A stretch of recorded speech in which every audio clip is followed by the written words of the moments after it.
کہتے ہیں مسجد کا امام کیسا ہونا چاہیے؟ جی مسجد کا امام اچھا عالم ہونا چاہیے، مسجد کا امام باشرہ ہونا چاہیے، مسجد کا امام اچھا حافظ ہونا چاہیے، مسجد کے امام کی اچھی قرات ہونی چاہیے، مسجد کے امام کی اچھی آواز ہونی چاہیے، مسجد کے امام کی داڑھی خوبصورت ہونی چاہیے، مسجد کے امام کا لباس اچھا ہونا چاہیے، وہ ایسا ہونا چاہیے، وہ ایسا ہونا چاہیے۔ میں نے کہا یہ ساری شرطیں امام کے لیے تو تم لگا دیتے ہو، کم از کم مسجد کے صدر پر بھی ذرا غور کر لیا کرو کہ مسجد کا صدر بھی کم از کم تو ایسا ہونا چاہیے کہ وہ مصلی پر کھڑا ہو کر 2 رکعت صحیح قرات کے ساتھ لوگوں کو نماز تو پڑھا سکے۔ مسجد کا صدر کم از کم ایسا تو ہونا چاہیے کہ وہ فاسق معلن نہ ہو، وہ داڑھی منڈا نہ ہو۔ مسجد کا صدر، مسجد کی انتظامیہ کا ممبر کم از کم ایسا ہو کہ وہ 5 نمازیں باجماعت پڑھنے والا تو ہو۔ مسجد کی انتظامیہ اور مسجد کا صدر کم از کم ایسا ہونا چاہیے کہ وہ فاسق معلن تو نہ ہو، وہ اعلانیہ فسق کرنے والا تو نہ ہو۔ ہم لوگ کیا دیکھتے ہیں جناب؟ یہ مالدار ہے جناب، یہ حاجی صاحب ہے جناب، ہم نے جناب اٹھایا اور ان کو مسجد کا صدر بنا دیا، مسجد کی انتظامیہ کا ان کو ممبر بنا دیا، ان کو خزانچی بنا دیا۔ کم از کم ان کا ٹیسٹ تو لینا چاہیے، جس طرح ہم امام کا تو ٹیسٹ لیتے ہیں کہ امام کو یہ آتا ہے، امام کو یہ نہیں آتا۔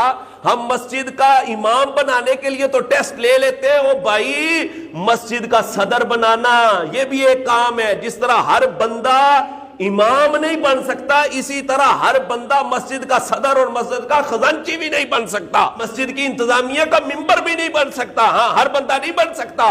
کم از کم ان کو وقف کے مسائل تو آنے چاہیے۔ وقف کے مسائل کا پتہ ہی نہیں ہوتا کیا ہے جناب؟ مسجد کی چیزیں اپنی ذاتی استعمال میں لائے جا رہے ہیں۔ مسجد کا چندہ جناب کوئی قرض دے دیتا ہے، صدر صاحب جناب فلاں بندے کو قرض دے دیا جی، انہوں لوڈ سی میں انہوں دے چھڑے ہیں جناب۔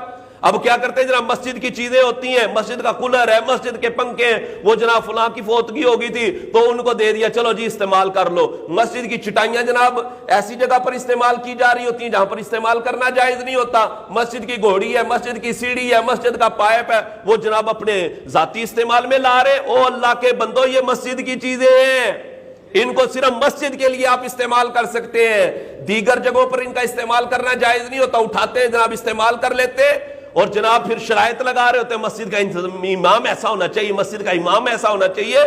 تو مسجد کا صدر، مسجد کا خزانچی اور انتظامیہ کا ممبر بھی کم از کم فاسق معلن نہیں ہونا چاہیے۔ اس کو وقف کے مسائل آنے چاہیے کہ وقف کے مسائل ہوتے کیا ہیں، ان کا ٹیسٹ ہونا چاہیے۔ اور وہ ہمارے جناب ایک امام صاحب تھے، وہ امام صاحب جناب امامت کا ٹیسٹ دے رہے تھے، انٹرویو دے رہے تھے، اور سامنے بیٹھے لوگ انٹرویو لے رہے تھے جناب کہ ہم نے مسجد کا امام رکھنا ہے۔ وہ انٹرویو دے رہے تھے تو انتظامیہ والے کہنے لگے جی آپ قیامت کی نشانیاں بتا دیں، قیامت کی نشانیاں کیا ہیں؟ تو امام صاحب بھی بیچارے دل جلے تھے، وہ کہنے لگے، کہتے ہیں جی قیامت کی نشانیوں میں سے ایک نشانی یہ ہے کہ ایک عالم کا ٹیسٹ سامنے جاہل بیٹھ کر لے رہے ہو۔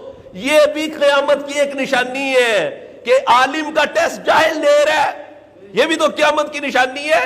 یہاں جناب امام کا ٹیسٹ کون لے رہا ہے؟ وہ جاہل انتظامیہ لے رہی ہوتی ہے۔ او اللہ کے بندو، ہر بندہ جو ہے وہ انتظامیہ نہیں بن سکتا، ہر بندہ مسجد کی انتظامیہ کا ممبر نہیں بن سکتا، ہر بندہ مسجد کا صدر نہیں بن سکتا۔